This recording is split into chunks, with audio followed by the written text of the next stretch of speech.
الحمد لله جعل الشمس والقمر بحسبان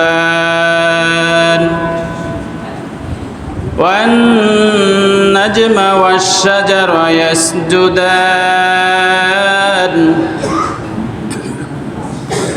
وفضل زمانا على زمان كما فضل مكانا على مكان وإنسانا على إنسان ونشهد أن لا إله إلا الله وحده لا شريك له ونشهد أن سيدنا وحبيبنا مولانا محمدًا عبده ورسوله الذي أرسله بالحق بشيرا ونذيرا وداعيا إلى الله بإذنه وسراجا منيرا فقد قال الله تعالى في كلامه المجيد أعوذ بالله من الشيطان الرجيم بسم الله الرحمن الرحيم قل إن كنتم تحبون الله فاتبعوني يحببكم الله ويغفر لكم ذنوبكم والله غفور رحيم وقال النبي صلى الله عليه وسلم لا يؤمن أحدكم حتى أكون أحب إليه من والده وولده والناس أجمعين وقال تعالى في شان حبيب مخبرا وآمرا إن الله وملائكته يصلون على النبي يا أيها الذين آمنوا صلوا عليه وسلموا تسليما اللهم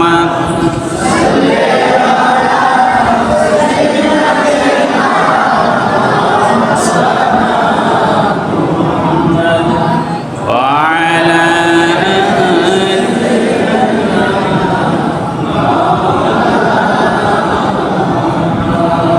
ফেরেশতাগণে আসিয়া বলেন ওগো মা আমেনা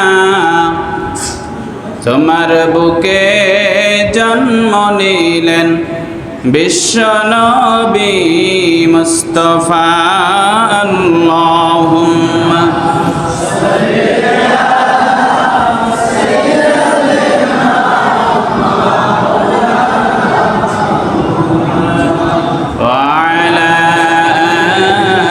سيدنا مولانا محمد ফেরেশতাগণে আসিয়া বলে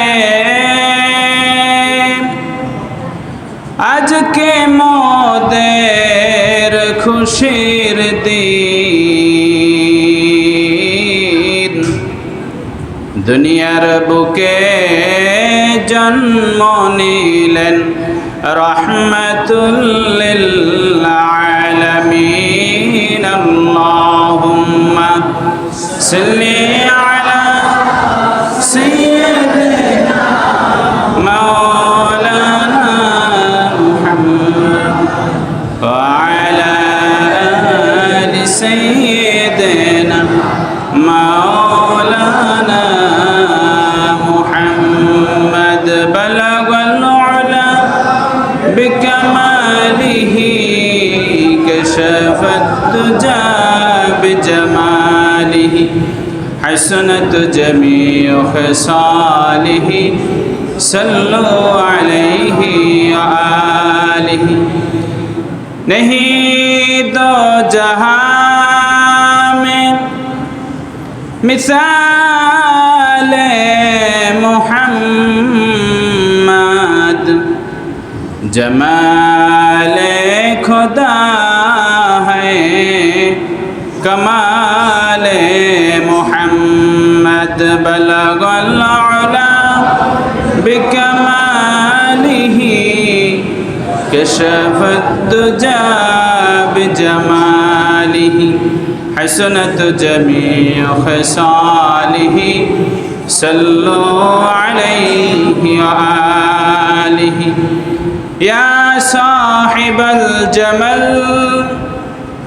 या सय्यदल बशर मिन वजहिकल मुनीर लक़द नव्वरल क़मर बलगल उला बिकमालिही कशफत दुजा बिजमालिही हसनत जमीअ खसालिही सल्लु अलैहि व आलिहि ला इलाहा सामने आगे পিছনে জায়গা হইতেছে না লা ইলাহা লা ইলাহা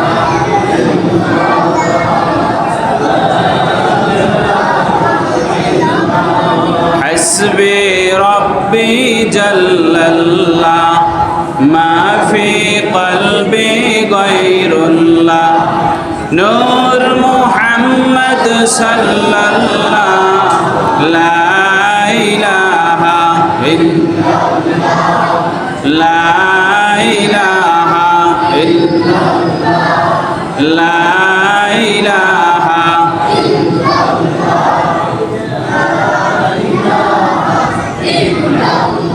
আসমানের মালিক যে আল্লাহ জমিনের মালিক সে আল্লাহ নেই কেহ নেই আল্লাহ সারা লা ইলাহা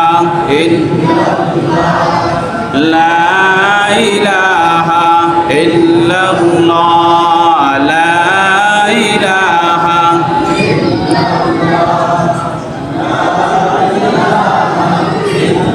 হায়াতের মালিক যে আল্লাহ মৌতের মালিক সে আল্লাহ নেই কেহ নেই আল্লাহ সারা লা ইলাহা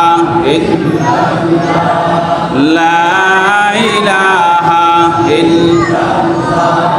লা ইলাহা লা ইলাহা ইল্লাল্লাহ মুহাম্মাদুর রাসূলুল্লাহ সকলে পড়ি সাল্লাল্লাহু আলাইহি ওয়াসাল্লাম মুআজ্জাজ মুহতারাম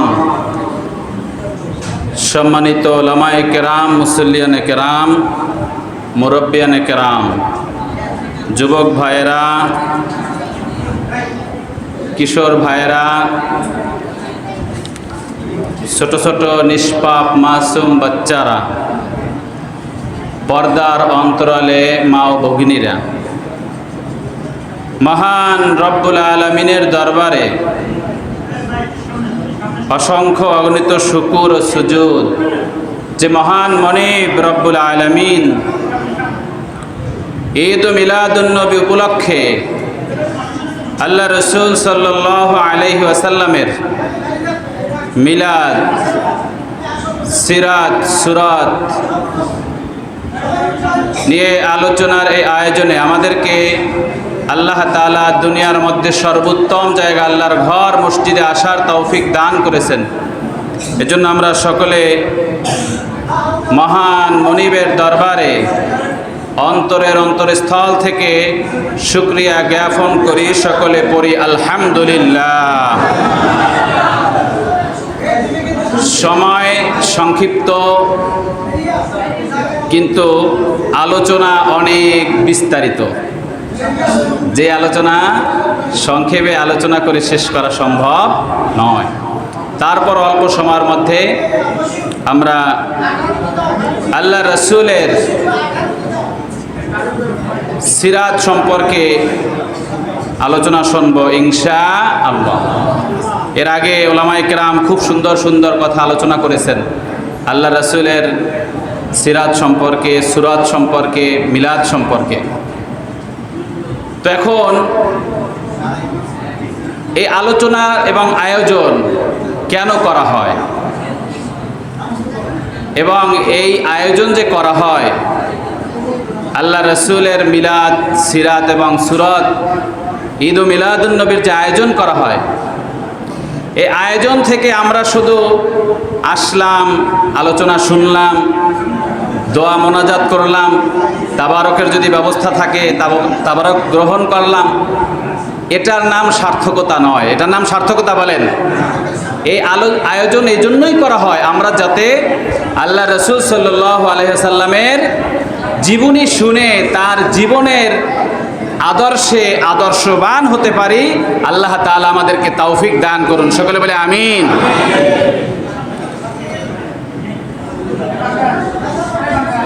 কথা বললে তো ডিস্টার্ব হবে, এজন্য আমরা জবানকে বন্ধ রাখি। কাজ চলমান থাকবে কিন্তু জবান বন্ধ থাকবে। সম্মানিত উপস্থিতি,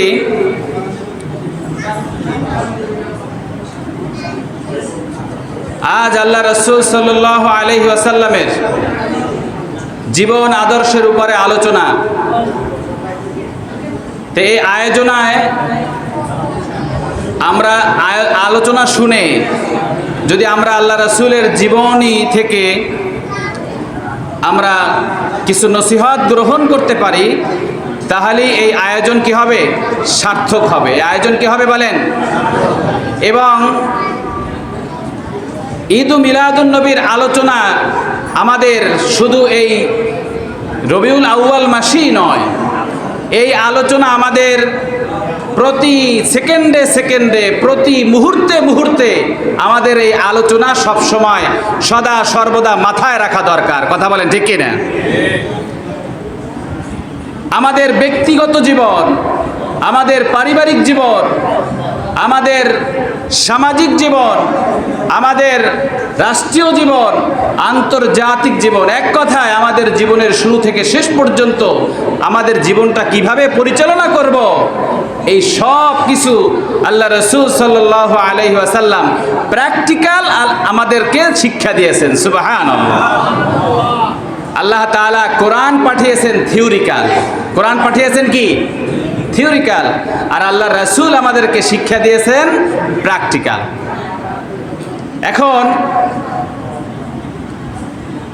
আল্লাহ রাসূল সাল্লাল্লাহু আলাইহি সাল্লামের জীবন বৃত্তান্ত শুরু করার আগে আমাদের আলোচনায় যেতে হবে আমাদের জাতির পিতা হযরত ইব্রাহিম আলাইহি ওয়াসাল্লামের। কথা বলেন ঠিক কি না? আলোচনা শুরু করতে করতে আলোচনা সময় শেষ হয়ে যাবে, তারপরও যতদূর যাওয়া যায় ইনশাআল্লাহ। আর আপনারা যদি আগ্রহী থাকেন তাহলে 5-10 মিনিট যদি ধৈর্য ধরতে পারেন, ধরা যদি সম্ভব হয়, যদি সময়ের সুযোগ হয় সেটা ভিন্ন বিষয়, নাহলে একদম যেই সময় নির্ধারিত ওই সময়ের মধ্যেই শেষ হবে ইনশাআল্লাহ। নবীদের ধারা শুরু হয়েছে হযরত আদম আলাইহিস সালাম থেকে। কোন থেকে? সবাই বলেন, সবাই বলেন কোন থেকে? আদম আলাইহিস সালাম থেকে। তারপর থেকে নবীদের ধারা আস্তে আস্তে আমাদের নবীর ধারা হয়েছে আমাদের জাতির পিতা হযরত ইব্রাহিম আলাইহিস সালাম থেকে। কার থেকে বলেন? হযরত ইব্রাহিম আলাইহিস সালাম থেকে। আমরা সকলে মনে করি যে ইব্রাহিম আলাইহিস সালাম থেকে আমাদের নবীর ধারা। তবে মনে রাখতে হবে আমাদের নবী কিন্তু বনি ইসরাইলের নবী না, আমাদের নবী হচ্ছে বনি ইসমাইল আলাইহিস সালামের নবী। বলি সুবহানাল্লাহ। ইব্রাহিম আলাইহিস সালামের পর থেকে দুটি ধারা ভাগ হয়ে গেছে। কয়টি ধারা বলেন? সকলে বলি কয়টি ধারা? দুইটি ধারা। একটি হচ্ছে ইব্রাহিম আলাইহিস সালামের দুই সন্তান, একজনের নাম ছিল হযরত ইসমাঈল আলাইহি ওয়াসাল্লাম, আর একজনের নাম ছিল হযরত ইসহাক আলাইহি ওয়াসাল্লাম। হযরত ইসহাক আলাইহিস সালাম এই ধারায় অনেক অসংখ্য অগণিত সব থেকে বেশি এই ধারায় এসেছেন। আর এই ধারার নাম ছিল বানি ইসরাইল। যে এই ধারার নাম কি ছিল বলেন? বানি ইসরাইল। হযরত ইসহাক আলাইহিস সালামের পুত্র হযরত ইয়াকুব আলাইহিস সালাম, তার এক নাম ছিল ইসরাইল। তার এক নাম ছিল কি? ইসরাইল। এই ধারায় আল্লাহ তাআলা অসংখ্য অগণিত নবী পাঠিয়েছেন, কিন্তু তারপরও কি তারা সোজা হয়েছে বলেন? কথা বলেন না কেন? সোজা হয়েছে? যদি সোজাই হইতো তাহলে ইসরায়েলি বর্বর জাতি ফিলিস্তিনের নিরহ মুসলমানদের উপরে, আমাদের প্রথম কিবলা বাইতুল আকসার উপরে, ফিলিস্তিনের উপরে তারা এভাবে নির্যাতন করতে পারতো না, জুলুম করতে পারতো না, অত্যাচার করতে পারতো না। কথা বলেন ঠিক কি না? এত নবী পাঠানোর পরেও তারপরেও তারা কি হয় নাই? সোজা হয় নাই। এই জন্য আল্লাহ তাআলা বিভিন্ন যুগে যুগে আল্লাহ তাআলা তাদেরকে বিভিন্ন মাধ্যমে ধ্বংস করে দিয়েছেন। আর এ জাতিরও, যেই জাতি আজ মুসলমানদের উপরে নির্যাতন করতেছে, অবশ্যই একদিন এই জাতিরও সেই দশা হবে যেই দশা আল্লাহ তাআলা ফিরআউন এবং নমরুদের করেছিলেন। কথা বলেন ঠিক কিনা? আরো জোরে বলেন ঠিক কিনা? অবশ্যই করবেন, তবে সময়ের অপেক্ষা। তবে কি বলেন? আল্লাহ আছেন কি আছেন না বলেন? আরো জোরে বলেন আল্লাহ আছেন। আমাদের মালিক কে? আসমান এবং জমিনের মালিক কে? সারা জাহানের মালিক কে? আল্লাহ তাআলা। ওই আল্লাহ তাআলা আগেও যেভাবে আছেন এখনো সেভাবে আছেন। তার ক্ষমতা আগেও যেভাবে ছিল এখনো তার ক্ষমতা সেইভাবেই আছে। আল্লাহ তাআলার কোনো ক্ষমতার কমতি আছে নাকি? বয়স হয়ে গেছে নাকি? আল্লাহ তাআলা আগেও যেভাবে আছেন এখনো সেভাবে আছেন। ওয়াল্লাহু আলা কুল্লি শাইইন কাদির।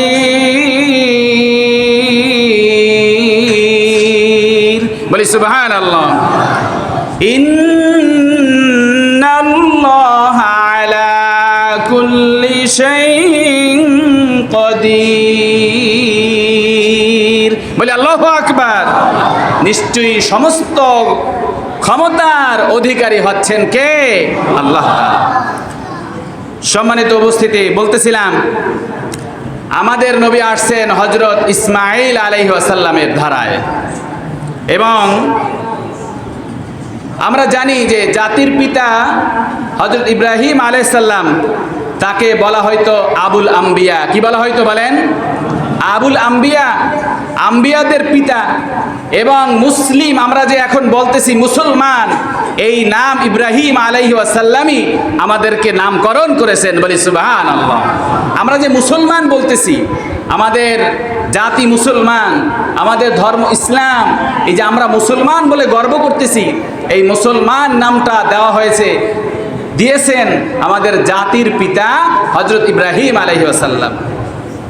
মিল্লাত আবিকুম ইব্রাহিম হুয়া সাম্মাকুমুল মুসলিমিন। আমাদের জাতির পিতা হযরত ইব্রাহিম আলাইহিস সালাম আমাদেরকে মুসলিম বলে ঘোষণা দিয়েছেন। সুবহানাল্লাহ। বিস্তারিত আলোচনায় যাওয়ার সময় হবে না, সুযোগ হবে না। তো বলতেছিলাম আমাদের আজকে এই আলোচনা হয়েছে ঈদ মিলাদুন নবী উপলক্ষে। আমরা রাসূলের জীবনী শুরু থেকে যতদূর বলা সম্ভব বলবো। আমরা সবাই জানি যে আল্লাহ তাআলা আমাদের হাবিবকে পাঠিয়েছেন জাজিরাতুল আরব। কোথায় পাঠিয়েছেন বলেন? কোথায় পাঠিয়েছেন? জাজিরাতুল আরবে পাঠিয়েছেন।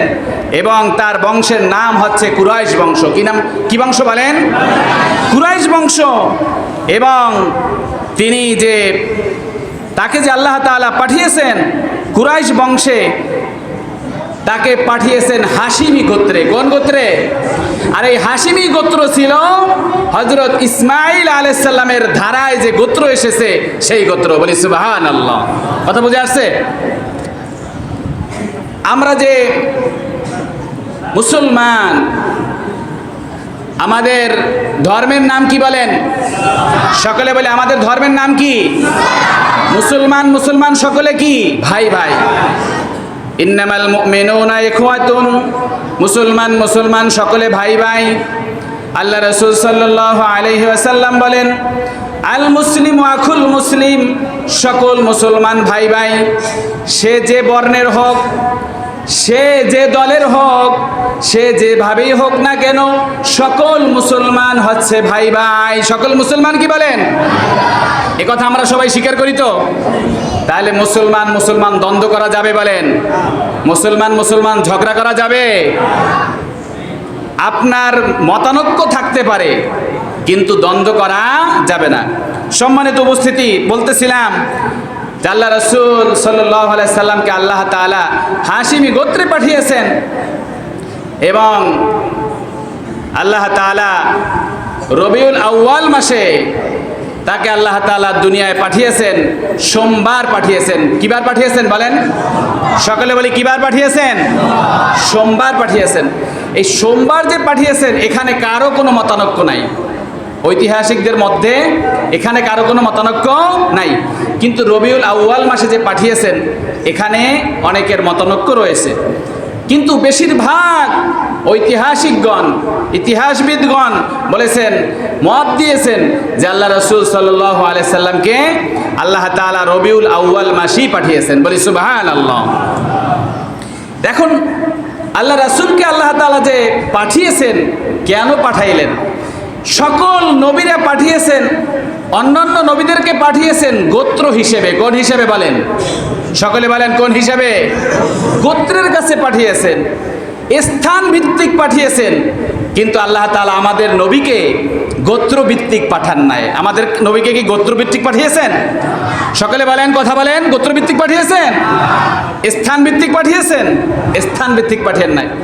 আল্লাহ তাআলা বলেন, আমি আমার হাবিবকে সকলের জন্য রহমত স্বরূপ পাঠিয়েছি। ওয়ামা আরসালনাকা ইল্লা রাহমাতাল লিল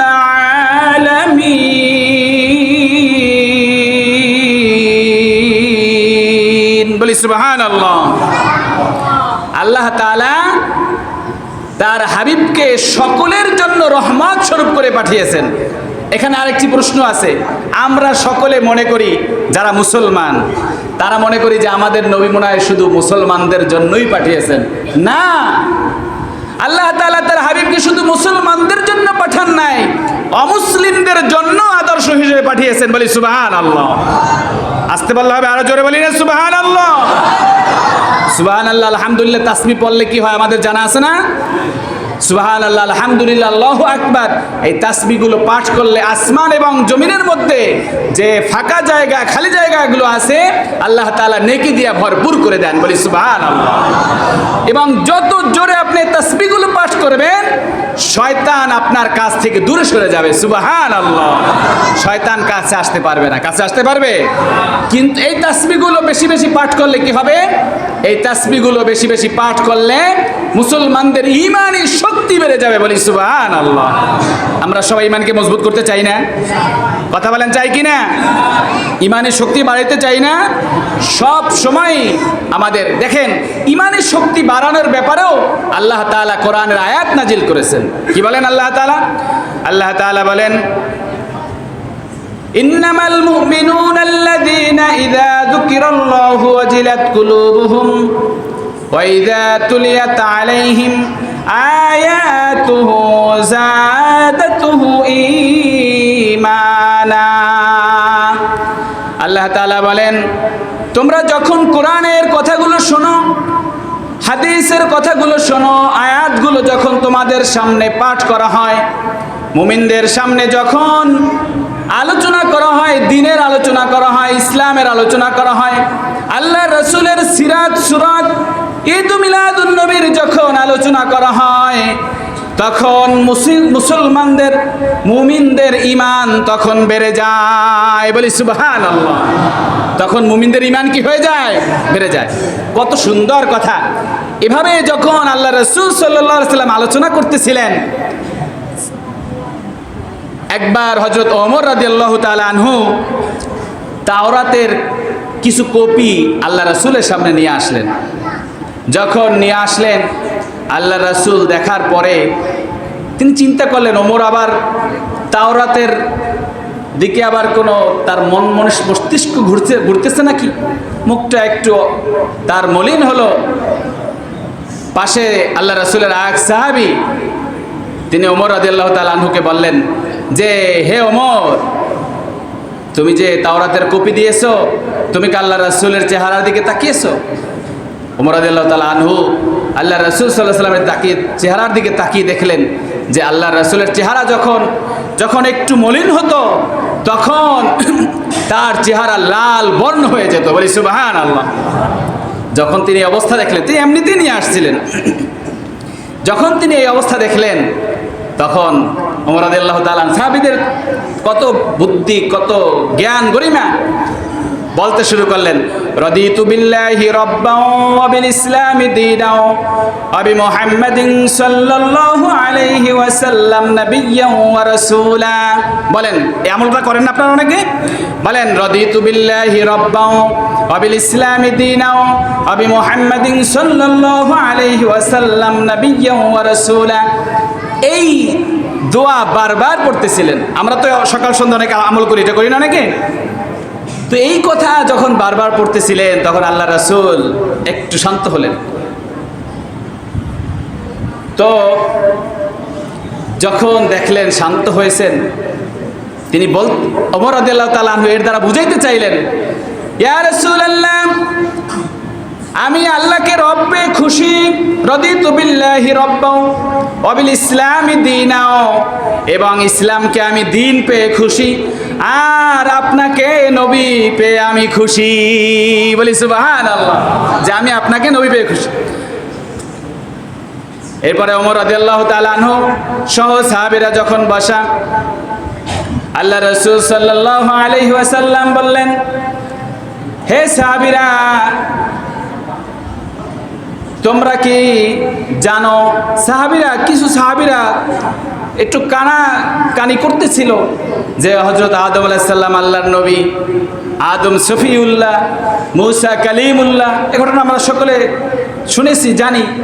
তারপরও আমাদের আলোচনাটা বারবার যেন পর্যালোচনা হয়, এজন্য বলা। এবং ঈসা রূহুল্লাহ, একটা কথা যখন বলতেছিলেন, আল্লাহ রাসূল উপস্থিত হইলেন।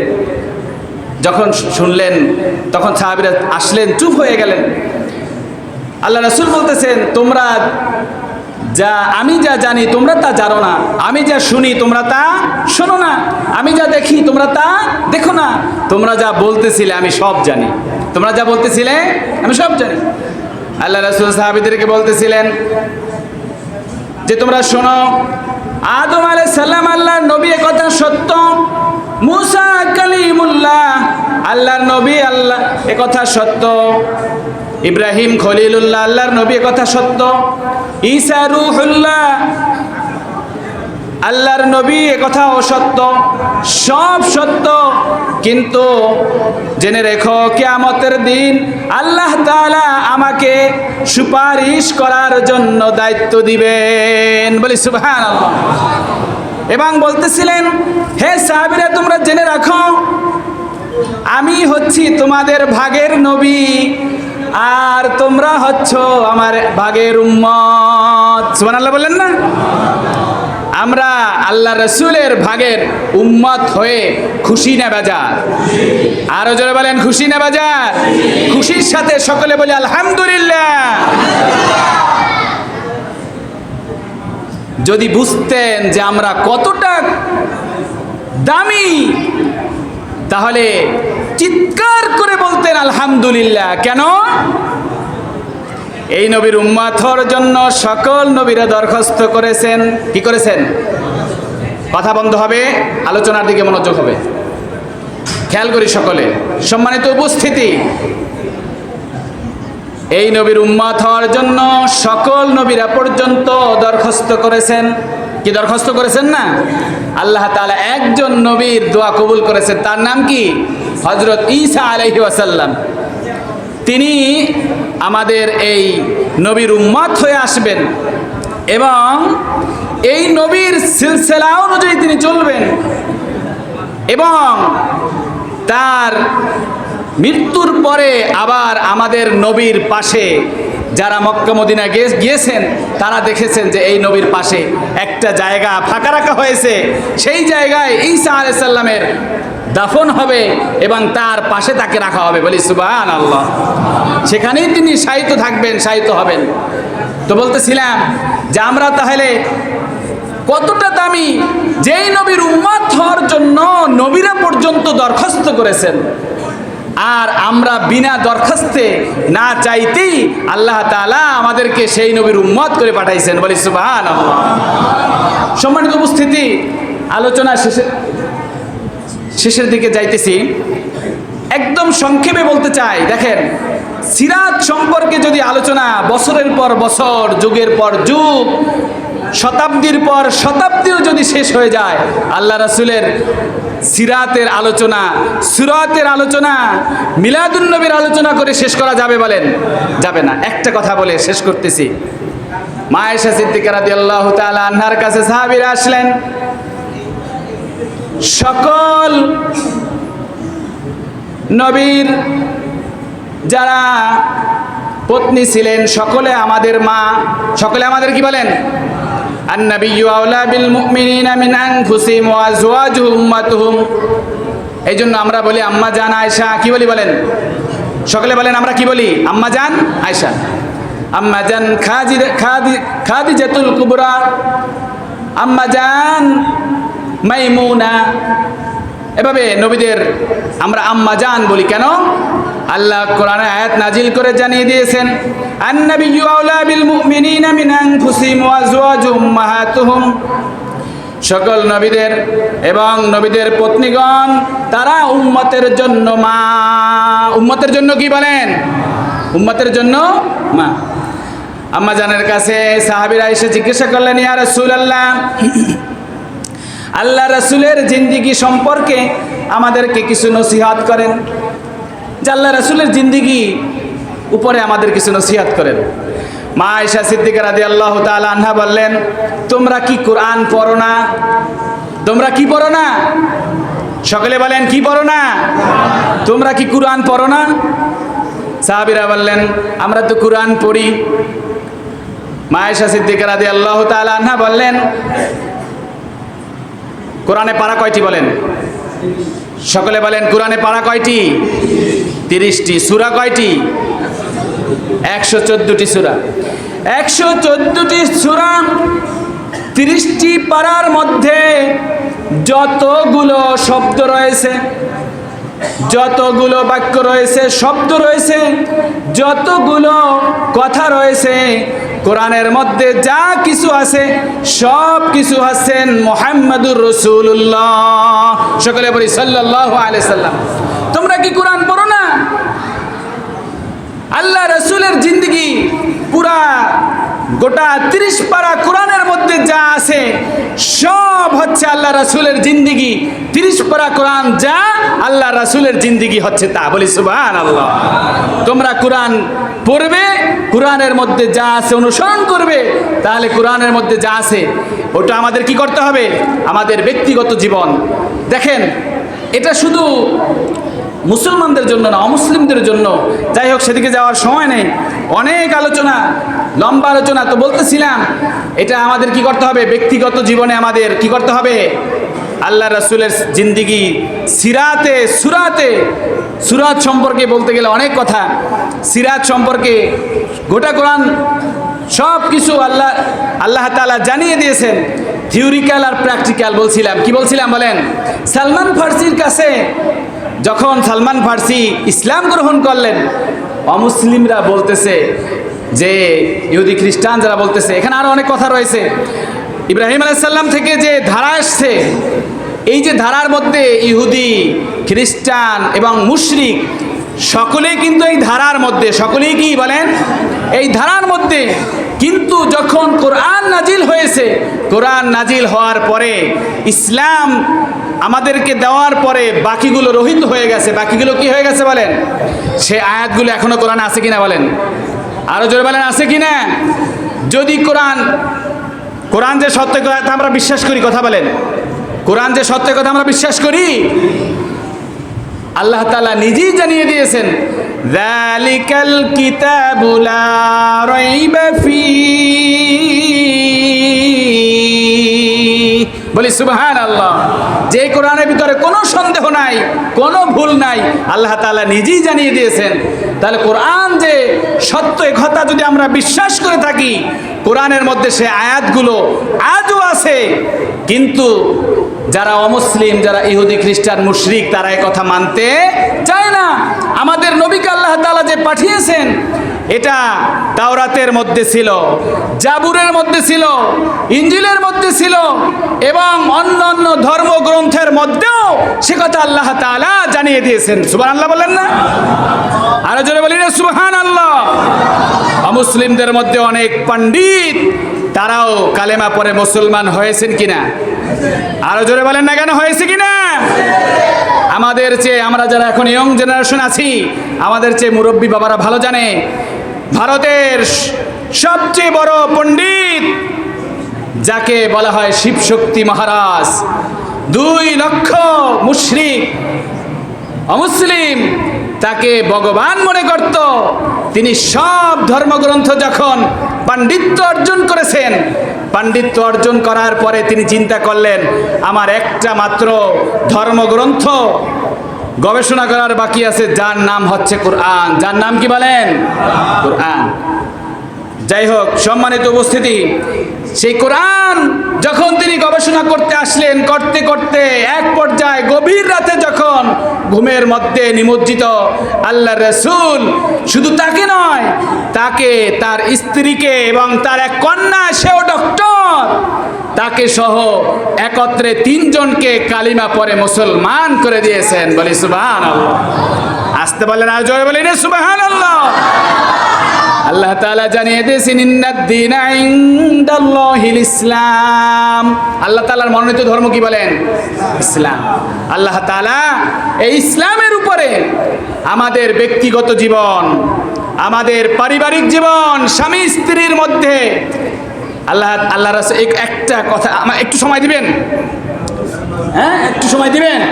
যদি আপনারা সময় দেন 5 মিনিট, তাহলে কথা দীর্ঘায়িত করবো না, শেষ করে দেব। সময় দিবেন সবাই? রাজি আছেন ইনশাআল্লাহ? আল্লাহ রাসূল শুধু ব্যক্তিগত জীবন, পারিবারিক জীবন এভাবে বললেই নয়, সকলের আদর্শ ছিলেন। দেখেন, স্বামী স্ত্রীর আদর্শ ছিলেন, নানা নাতির আদর্শ ছিলেন, যুবকের আদর্শ ছিলেন। যুবকদের জন্য আদর্শ কি? শুধু আদর্শ কথা বলে শেষ করব। যুবকদের জন্য আদর্শ ছিলেন, দেখেন তো লম্বা ইতিহাস। আল্লাহ রাসূলের পিতামাতার সাথে যখন 7 দিন, তার পিতার নাম ছিল আব্দুল্লাহ, মায়ের নাম ছিল আমিনা, মানে এগুলো সব বাদ রেখে ওই যে আলোচনার মধ্যে ঢুকে গেছি, কারণ সময় সংক্ষেপ। 7 দিন যখন তারা একত্রে ছিলেন, এর মধ্যে আল্লাহ রাসূল মায়ের গর্ভে আসলেন। 2 মাস অতিক্রম না হতে হতে আল্লাহ তাআলা তার পিতাকে নিয়ে গেলেন, বাণিজ্যে গেছিলেন মদিনায়, ফেরার পথে নিয়ে গেলেন, এটা তো আমরা সবাই জানি। তো যখন নিয়ে গেলেন, তারপরে 6 মাস পরে মাকে নিয়ে গেলেন। 8-10 বছরের সময় যে দাদা ছিলেন, দাদাকেও নিয়ে গেলেন। আল্লাহ রাসূল আসার আগে যে মুজেজা, সেই মুজেজা হচ্ছে সূরা ফিলের মধ্যে। কির মধ্যে বলেন? এই সকলে বলেন না কেন, কির মধ্যে? সূরা ফিলের মধ্যে। আলাম তারা কাইফা ফাআলা রাব্বুকা বিআসহাবিল ফিল, হস্তি বাহিনীর ঘটনা সবাই জানেন। আব্রাহা ছিল কাবা ঘর ভাঙতে, কারণ তার গির্জায় লোক যায় না, তার গির্জা আস্তে আস্তে লোক বিমুখ হয়ে যাচ্ছে, বন্ধ হয়ে যাচ্ছে, এজন্য কাবা ঘর তিনি আর রাখবেন না। তার দাদা আব্দুল মুত্তালিব বললেন, আল্লাহ তোমার ঘর তোমার দায়িত্বে রেখে দিলাম, তোমার ঘরকে তুমি হেফাজত করো, আল্লাহ তাআলা ছোট ছোট পাখির মাধ্যমে, কঙ্করের মাধ্যমে আব্রাহার সকল দল বল, সকল হস্তি বাহিনী সহ, হাতিগুলো সহ সকল তার সৈন্যকে ধ্বংস করে দিলেন। বলি সুবহানাল্লাহ। ওই বছরই আল্লাহ রাসূল দুনিয়া আসছেন। আল্লাহ রাসূলকে জিজ্ঞাসা করা হইল, আপনি কোন সময় দুনিয়া আগমন করেছেন? তো উত্তরে তিনি বললেন, এবং যারা ওই সময় পাদ্রী ছিল তারা অনেক কথা, তো বললেন যে আমি হস্তি বাহিনীর ওই যে ধ্বংসের বছর আমি দুনিয়া এসেছি। ওইটা হয়েছিল আল্লাহ রাসূলের মুজিজা, আসার প্রথম মুজিজা। যাই হোক, সম্মানিত উপস্থিতি, বলতেছিলাম আল্লাহ রাসূল স্বামী স্ত্রীর আদর্শ ছিলেন, পিতামাতার আদর্শ ছিলেন, যুবকের আদর্শ ছিলেন, নানার আদর্শ ছিলেন, রাষ্ট্রনায়কের আদর্শ ছিলেন জনাবে মুহাম্মদুর রাসূলুল্লাহ, সকলে বলি সাল্লাল্লাহু আলাইহি ওয়াসাল্লাম। যুবকের আদর্শ কি? অনেক আলোচনা, সংক্ষেপ। যুবকের আলোচনা, 20 বছরের সময় আল্লাহ রাসূল হিলফুল ফুজুল নামক একটি সংগঠন করেছিলেন। নাম কি বলেন? হালাফুল ফুজুল। এই সংগঠন কেন করেছিলেন? একজন নির্যাতিত একজন লোকের উপরে জুলুম করা হয়েছিল। ব্যবসায়িক লোক টাকা নিয়ে তার টাকা দিচ্ছিল না। পাহাড়ের উপরে উঠে বললেন, এই আরবের মধ্যে এমন কোনো লোক নাই যে আমি জুলুমের শিকার, আমাকে জুলুম করা হচ্ছে, এই জুলুম থেকে আমাকে উদ্ধার করার মতো কেহ নাই। আল্লাহ রাসূল সাল্লাল্লাহু আলাইহি ওয়াসাল্লাম ওই সময় ইয়ং জেনারেশন, তার যে ভাইয়েরা, চাস্তো ভাইয়েরা সহ সকলকে নিয়ে একটা কি করলেন? সংগঠন করলেন এবং সকল বৈষম্য দূর করলেন। বলি সুবহানাল্লাহ। কি করলেন বলেন? সকল বৈষম্য। কোন সংগঠনের ধারা ছিল, আজ থেকে কোনো মানুষের উপরে জুলুম চলবে না। কথা বলেন, কি চলবে না? আসতে বলেন কেন? আরো জোরে বলেন, কি চলবে না? আজ থেকে কোনো মানুষের উপরে অন্যায় অত্যাচার চলবে না। আজ থেকে সবাই সমান অধিকার, সকলে মিলেমিশে একত্রে কাঁধে কাঁধ মিলিয়ে আমরা সকলে কাজ করব। এই ছিল। আল্লাহ তাআলা আমাদেরকে আল্লাহ রাসূলের জিন্দেগি নিয়ে আবার আয়োজন করার, এভাবে আমরা আলোচনা করব, সুন্নাত নিয়ে আলোচনা করব। এই সুন্নাতগুলো আমাদের জন্য কত দামি, এগুলো বলতে গেলে অনেক সময় সালমান ফার্সির কথা বলতেছিলাম, তখন অমুসলিমরা জিজ্ঞেস করতেছেন ইসলাম গ্রহণ করার পরে যে তোমাদের নবী নাকি বাথরুমে গেলে কিভাবে পরিষ্কার পরিচ্ছন্ন হইতে হয় এইটাও নাকি শিখায়। একটু টিটকারি করে বললেন, তিরস্কার করে বললেন। সালমান ফার্সি খুব সুন্দর উত্তর দিলেন, আল্লাহ রাসূল আমাদেরকে কিভাবে দুর্গন্ধ থেকে মুক্ত হইতে হয়, কিভাবে পাক পবিত্র হইতে হয়, পরিষ্কার পরিচ্ছন্ন হইতে হয়, সব কিছু আমাদেরকে নিজের পিতার মতো শিক্ষা দেন। বলি সুবহানাল্লাহ। পিতা যেভাবে সন্তানকে শিক্ষা দেয়, আমাদের নবীও আমাদেরকে সন্তানের মতো সব কিছু শিক্ষা দেয়। সুবহানাল্লাহ। আল্লাহ তাআলা আমাদেরকে আল্লাহ রাসূলের জিন্দেগি বেশি বেশি আলোচনা, বেশি বেশি তার জিন্দেগি থেকে, কোরআন থেকে, হাদিস থেকে, আল্লাহ রাসূলের সিরাত গ্রন্থ থেকে বেশি বেশি জ্ঞান অর্জন করে তার জীবনে আদর্শবান হওয়ার তৌফিক দান করুন। সকলে বলে আমিন। আসসালামু আলাইকুম ওয়া রাহমাতুল্লাহি ওয়া বারাকাতুহু।